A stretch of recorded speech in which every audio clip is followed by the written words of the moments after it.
Hey guys, welcome back. It's been a while since I've put a video out. I had one I was going to do on my VR controller that I built, and it's been delayed because my Oculus Rift F headset, the cable to it is bad. It's one of the first gens and it doesn't support working with the 3080 graphics card that's in the premium virtual pin with the Titan package. So if I tried an old 2080, it works fine. But when you go up to the other one, I don't know. They say it's not a driver issue. They say it's some issue with the cable. It's like $160 for a new cable for that. So I'm still working on getting that replaced. But in the meantime, with the 1.7 drive upgrade that I have for the pinball machine here, I also purchased the light gun drive that is sold the OS drive, not the one that you add onto the Boss Premium cabinet. This is the one that includes the OS from an Integrum Retro and Extreme Gaming cabinets. So I had a few extra minutes. This is a cabinet that I built myself that I hang on the wall. I like because it has a flat screen, and by using a French cleat on the wall, you can vary the height. So whatever height you are as a person, makes it really easy to basically put it whatever height you want. So I put the new drive in and I calibrated the guns for Gun for IR, and literally that's all you have to do. I thought I might have to do a little extra because I run an iPack in my cabinet here, but let me turn it on. You guys can watch it boot. So I've got an on button, so once you hit the power to it, that turns the monitor on, and down up underneath it here there's a button for on, and this guy will boot up.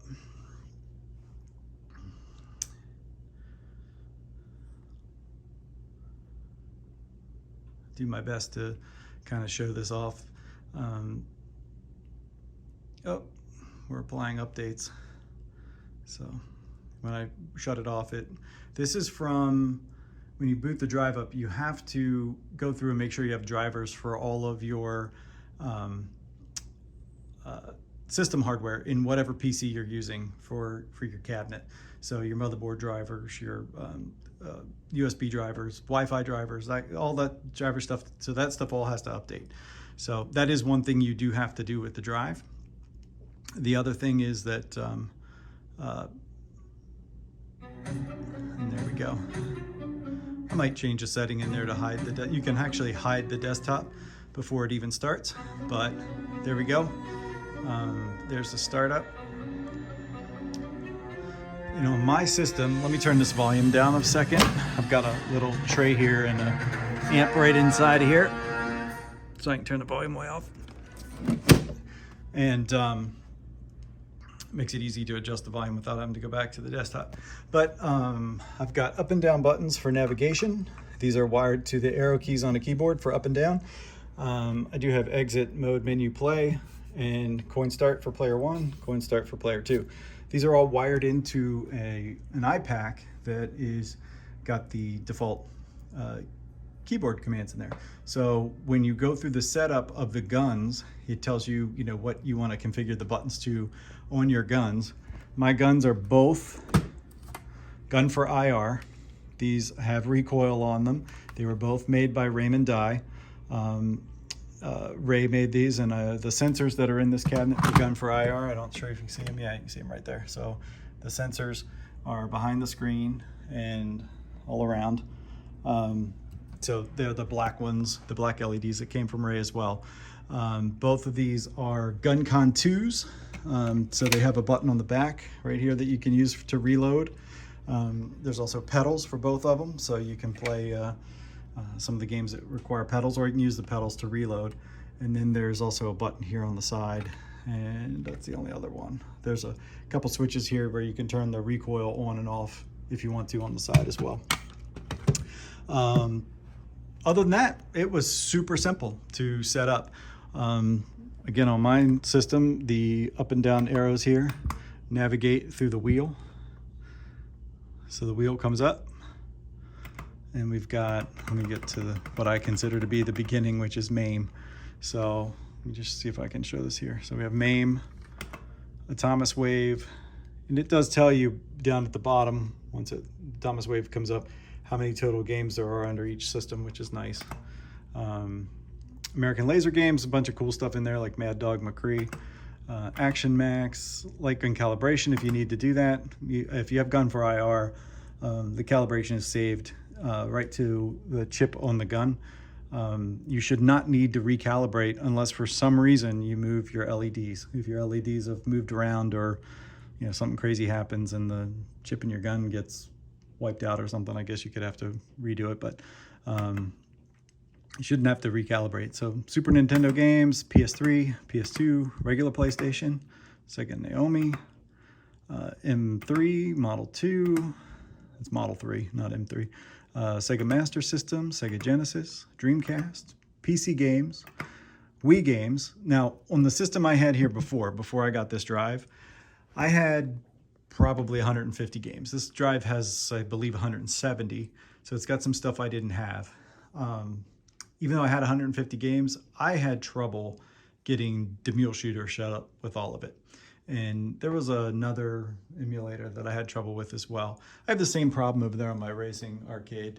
You guys have seen this one in another video, but the racing games that are using Demule, I don't have those configured and working. So I'm hoping Ray puts out a racing drive, OS drive. I'll buy that too. I say Ray, I meant Jason. Ray is the Gun for IR guy. So Jason Baker is the guy that built this drive. And when they say it's solid, best thing out there, it's solid. I've tried everything. The Wii games, I've tried every single configuration and did not have an issue with any of it. And I'm really happy that all my default keys that I've already have laid out in my cabinet were already mapped to everything correct. So I was able to tell that when he has you go through the configuration with the gun. So other than that, let's see if we get out of this and we go to exit. We don't want to go to shutdown. If you go to shutdown, turn the whole thing off. But play is also, and start are both enter here. But play is my enter button. So I can hit that, it'll take me back to the desktop. When you get your drive and you plug it in, you will see that you have shortcuts to restart it if you come out to the desktop. Big box is what you want to restart. But first thing you want to do is open the tutorials folder and watch the tutorial video on calibrating your guns, whether you have Gun for IR or whether you have Sinden. I have Sinden guns as well. They're right down there on the floor. They're going to go on this. I've ordered a premium deck from Extreme Gaming Cabinets as well. The Sinden guns are for that. That control panel is coming off, and I'm going to be redoing that whole cabinet that I built using the premium deck. I've requested a whole bunch of upgrades. It's basically going to make it like the Beast in a deck. And their Extreme Gaming Cabinets is going to redo some artwork for me as well. But the drive itself is awesome. When you're out of the drive, or if you come out of the drive for anything and you need to reconfigure it, your gun is a mouse. All you have to do is pull that and double click it. Did I do it? Did I get it? It's gonna start. Let's see. Maybe I did, maybe I didn't. Nope, maybe not. Moved it. Oh, we might have to change that. So anyway, I'm gonna call it here for that video. I'll hook a mouse back up and fix that. But I might have to map a button to relaunch Big Box. But in the past, I've always been able to just shoot it with the gun. So maybe it's just me trying to hold the phone and hold that at the same time. But it does require a double click to launch it. So anyway, just a quick video, only 9-10 minutes. But if you're on the fence about whether or not this is a good drive, it's absolutely awesome. I gotta say, it's so simple. And even if you don't really know what you're doing, you can set this up. And you don't need a cabinet. You can just hook it up to a PC and hook it up to your TV, but you do need either the sensors or the Sinden guns that don't require the sensors. So have a good one. And if there's any questions, I'll try to answer them in the comments. Thanks, guys.